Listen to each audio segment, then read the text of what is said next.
Hey, qué show, es un gusto saludarlos. Este es el primer video de lo que espero sean muchos, en el que busco compartir la historia de éxito de algunas personas y que a través de ella puedan encontrar la motivación para poder cumplir sus sueños o metas que tengan en la vida. En esta ocasión entrevisté a un profesor de inglés, él es de Nueva York, pero da clases en Japón. ¿Y por qué la entrevista con él? Simplemente porque creo que es un sueño que a lo mejor, o meta que muchos hemos tenido en la vida, que es estudiar o trabajar en el extranjero.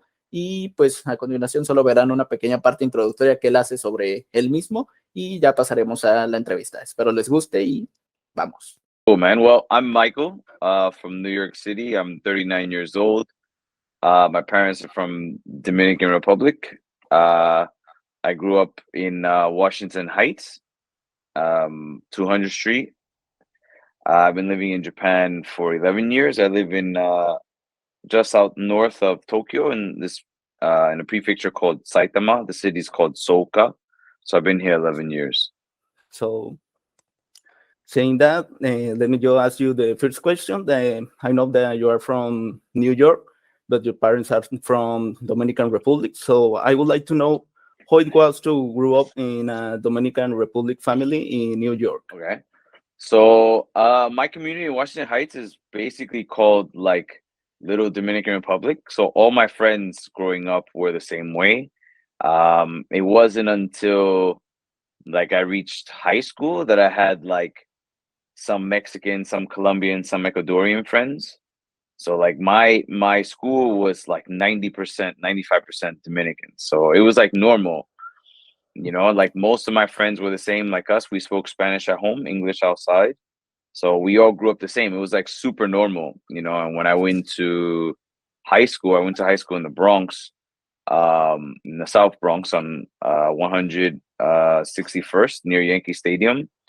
That's when I met I met Mexican people and Colombian people, but I mean like every day. So that was like the first time that I hung out with people who were not Dominican. There was some Puerto Ricans in my neighborhood, but very, very rare. High school was what really opened me up to like a vast majority of other Hispanics, because Washington Heights is predominantly Dominicans. But it was like super normal. Um, it didn't seem any different. The doctors, the dentists, the lawyers, everybody was Dominican. Like it was super normal. The grocery store, everybody was Dominican. So if you go to New York City, like, you say you're Mexican, right? From Tijuana, that's what you said? Yeah. Right? If you go to like Queens, some parts of Queens, it's just Mexicans only, it's super normal in New York to be, the whole community is just like whatever race that you are, So it wasn't any different, I would say, than the rest of New York. New York is so multicultural, but we have so many small communities, So I believe so. It was like just being in family, growing in New York in that kind of community. It was, it was like the only time that I ever felt strange was when I went to Dominican Republic, because in my neighborhood everybody was like me, but in Dominican Republic I'm a gringo, right? No matter how much I think I'm Dominican, Yeah. It's like when you I bet you it's probably the same when you see some Mexican American kids from America go to Mexico, they think they're Mexican, but you're not Mexican, same for me. Yeah. I'm, like I would Yeah. open my mouth and people would say, you're from New York. And I was like, how do you know? And they're like, you just sound like a Dominican from New York, So that's the only time that I ever felt kind of different. But looking back, it was kind of cool because it made me special, like I was different from everybody. My brother, my sister, it was good and bad because some people looked at you differently. Like we didn't think we were better than people. We just were lucky enough to be born in America, right? So that's the only time I felt kind of different. But other than that, it was super normal, man. Super. Okay, that's really nice to hear from you. Like you grew up in an environment that is just like family, no? That mean I think that's really special. But now continue. Sorry to cut you off. Now that you say it, like, it was really cool because my parents don't really understand America. So like our Thanksgiving, Christmas was kind of like a mixture of like American culture and then Dominican culture, it was like when I came to Japan and like people say like, "Oh, do you know this song?" I'm like, "We didn't sing this song in my house." Like when I was a kid, I didn't know a lot of like American baby songs because my parents never sang English songs to us, right? They would sing like, different songs. So that was very interesting because I don't, the typical American story is very not typical for most first generation kids. Like my nieces and nephews, I think are gonna be more American than I was. I was like a mix. But like now that my brother and sister are older, their kids are a little bit. They're gonna be, I would say, more American than I was because we were like in Yeah, the middle. yeah, they're gonna be like more inside of the culture of the Yeah, American yeah, culture. yeah, Mhm. yeah. Second Okay, second generation Dominican. that's cool. And now continue. I know that you studied computer science, but now you Yeah. have your own website and you are a teacher. So I would like to know, why did you decide to study computer science and when the passion for teaching started? So since I was a little kid, I liked computers. When I was like really early, I did graphic design by myself. I learned programming by myself.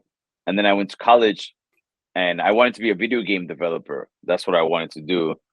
But when I went into college, I started like focusing just on working. And I didn't care about school because my mentality was, oh, it doesn't matter. I'm gonna have like I used to work in an information systems company, and I thought, oh, for sure I'll get a job here, and then I'll get, the people who work there, they didn't have a college education, they just had certifications by Sun and all that stuff. So I didn't really focus on school, and then when I went to a guidance counselor, I told my guidance counselor, hey, I want to be computer science major, and they said, oh, everybody wants to do that, but nobody makes it. So they kind of didn't think I can do it for whatever reason, and then they put me on a path to do Bachelor of Arts in Computer Science, not Bachelor of Science in Computer Science. So I didn't take the math courses, I didn't take any of that stuff. By the time I realized it, because my parents didn't go to college in America, so I didn't know how college worked, which sounds stupid, but it's the truth. By the time I realized it, I said, "Man, I'm gonna take another year to pass if I want to get my BS and my Bachelor of Science in Computer Science." So I was like, "Oh, I'm not gonna get it." So when I finished, it was really hard to get like a computer gig because at that time, this is I don't know, I graduated at 22, so it's well over 15 years ago.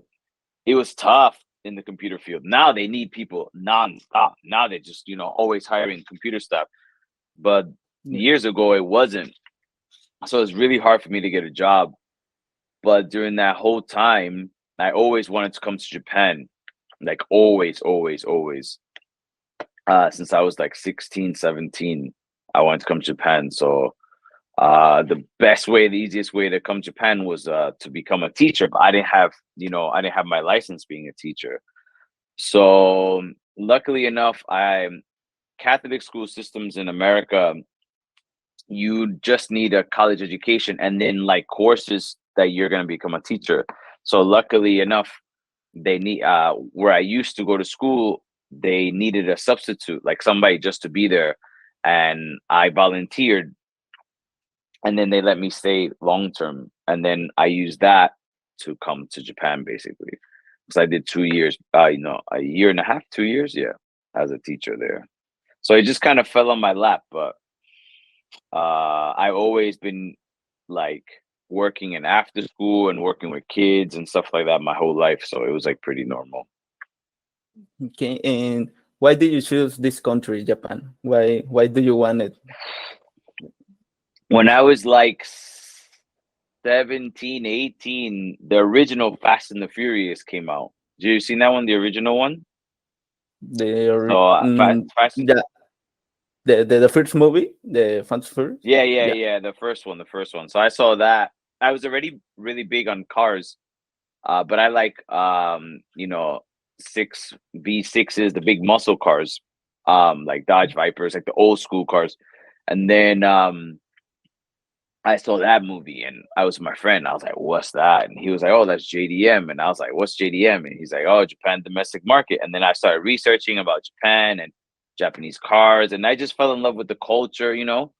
And then it just became like when people said, what do you want to do in life? I said, I just want to go to Japan. I didn't really have a goal in my life. I wanted to do computer science, but that didn't happen. Well, I did. I worked construction and computer science, and I just didn't like it. I'm a people person. I like communicating with people, and computer science, you got to be behind the desk the whole day, all day. You know, you can't really. Yeah. You're not supposed to communicate with other people.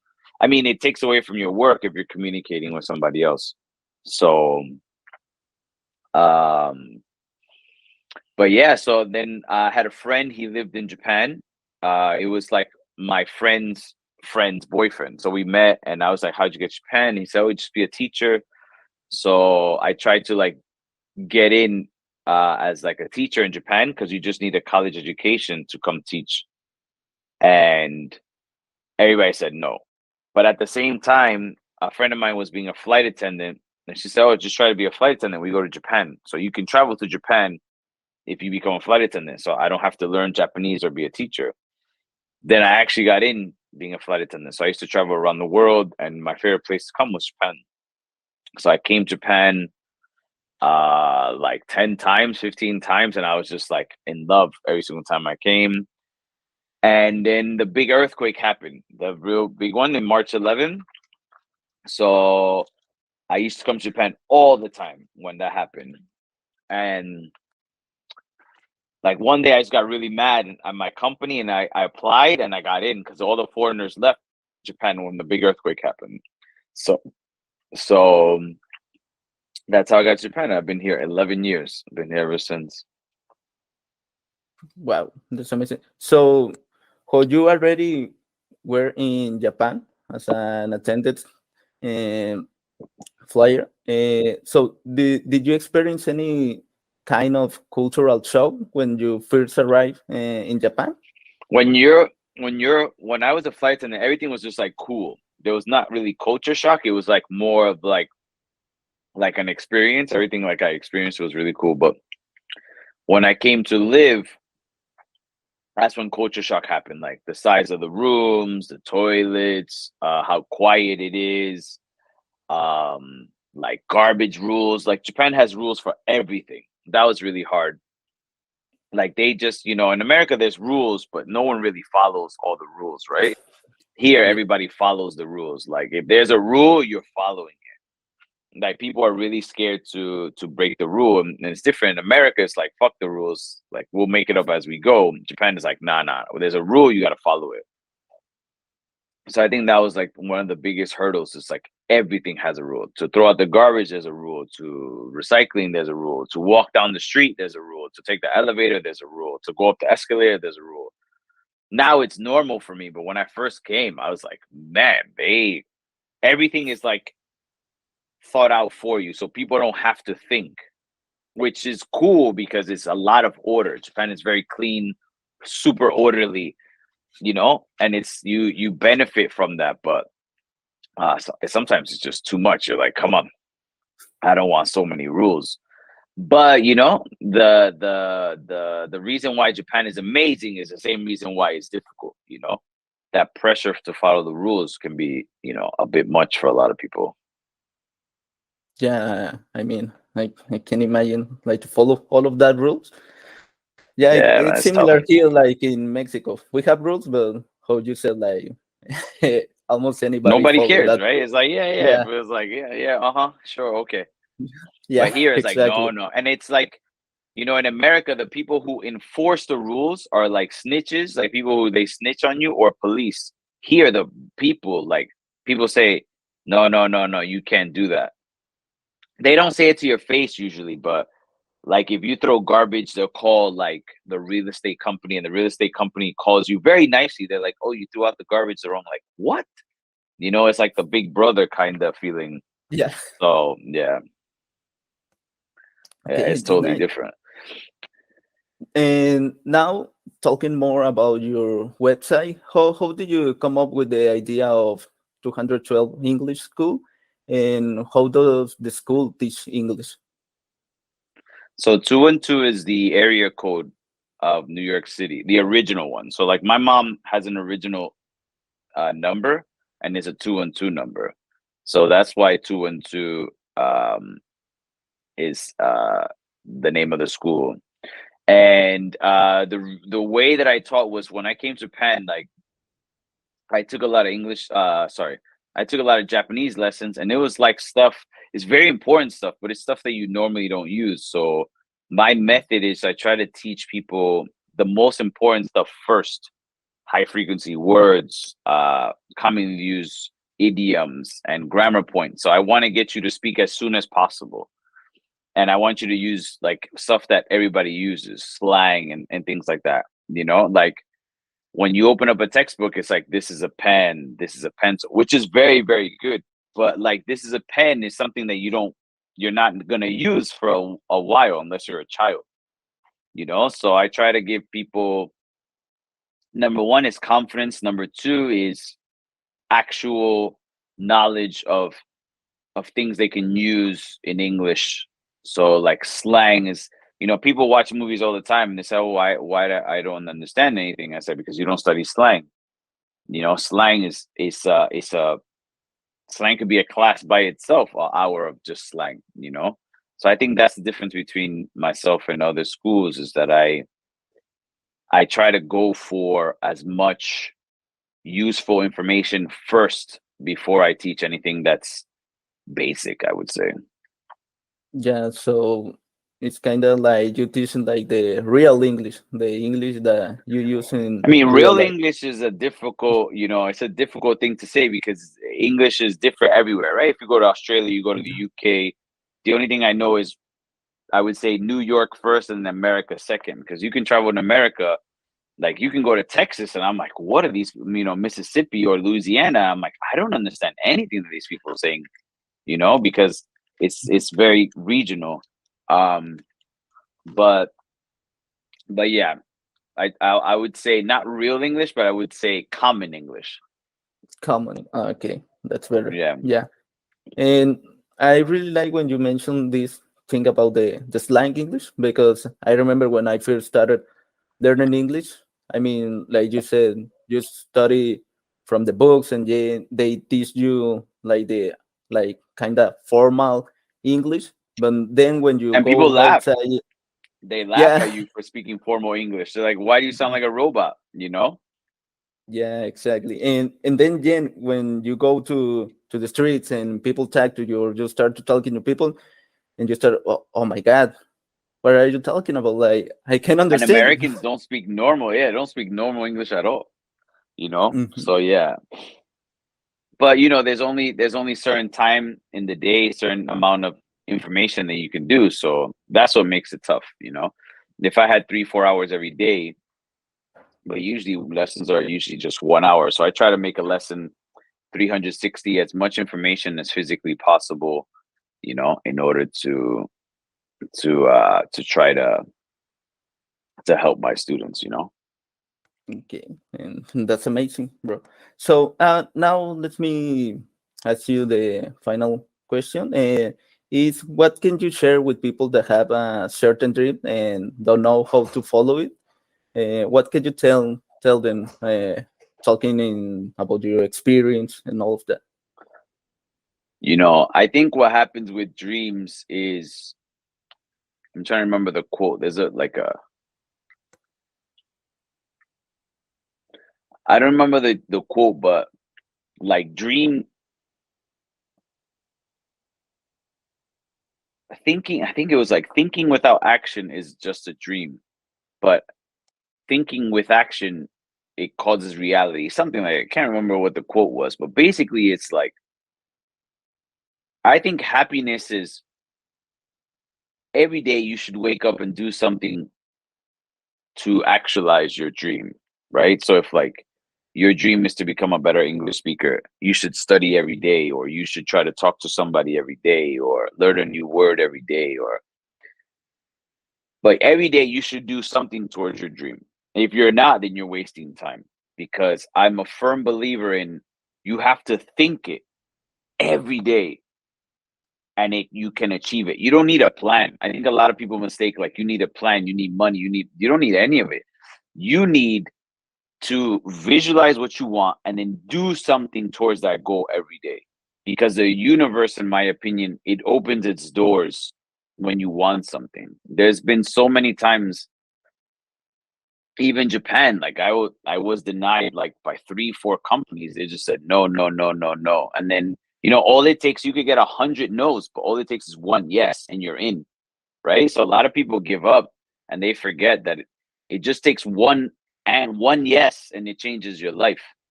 I tried 1,000 places and nobody wanted me for whatever reason. And one guy, he just said, yeah. And I came and I succeeded, and I've been here 11 years now. It's not easy, but it's definitely fun, and I'm enjoying myself, and I'm very, very, very happy. But so I would say that people who want to, you need a dream. Number one, it's funny how people say, oh, I have this dream, but they don't really say it, like they don't even write it down. They don't even write, like, if you say, I want to go to Japan, write it in a piece of paper and look at it every day. And you look at it every day and say, okay, what did you do today that helps you achieve your dream? Did you study kanji? Did you message a Japanese person? Did you look for a job? Did you, whatever? Whatever, it doesn't matter. Whatever it is. So I think that's the way you achieve your dream. And patience. I think a lot of people give up. It's been a year. It's been 2 years. Like, I was trying to go to Japan for years, man. I would say at least 5, 6, 7, 8 years. No more than that. I dreamt about it for years, man. I was like, what am I gonna do? And it happened. And I would say by luck, bro. I would say it was really by luck. It was like a set of coincidences that helped me come. You know what I'm saying? And everything in life has been like opening up my businesses. Man, it's just like saying it to the world. Like, when people say, what do you want? You got to say it to them and then do something every day towards your dream. And the patience, man, it's crazy. I'm almost 40, and it's like, I can't wait for more years to come, because the older I get, the more crazier life gets, because I keep dreaming bigger and bigger and bigger, you know? Yeah. So And by so, far, I don't think I'm anybody, but I think that I've achieved a lot. I'm sorry, what'd you say? yeah, no, I just was saying, like, what would be your next step now? I mean, that now you have your website, you teach English. I mean, it's like, Well, it could sound like my it's next perfect, but yeah, what is your next step? I mean, it's not perfect, but when it comes to teaching in Japan, you can lose all your students one day, for whatever reason, something happens. But I want to open a nursery. I want to buy a building and like have a gym. I want to have like Little America kind of vibe. I have a crew of friends now, and we do a lot of YouTube and Instagram. We want to grow that. I would love to open up, like I said, a nursery and a daycare center. One of the things that I think in Mexico, I would say too, like, people who want to speak English, it's actually kind of hard to find English speakers who can speak to you every day, right? Unless you have a lot of money to pay somebody, Yeah. right? So it's like, I would love to start a business where people actually paid, but also like a community of people that people can come and practice and use the English that they learn in school. I do a lot of events now and stuff, and I mean, I've done a lot of events for a while. And when people say, like, why do you do it? I say, it's to help people. Like, like, I didn't get paid to do this event. I just do it because it's a lot of fun. You meet a lot of people and you help a lot of people as well, so I would say it's far from perfect, but those are my goals right now. No, that's amazing, like, to help people, and also help people to achieve their dreams. I mean, like, Yeah, that's yeah, something. and we've all been small. Like, when you send me a email and you're like, oh, I want to interview you, like, it's always difficult because I remember being small and I used to ask people, like, oh, let's do a collab, let's do this, let's do that, and everybody said no. And they were like, who the hell are you, right? And then um but all it takes is like one person to give you a chance.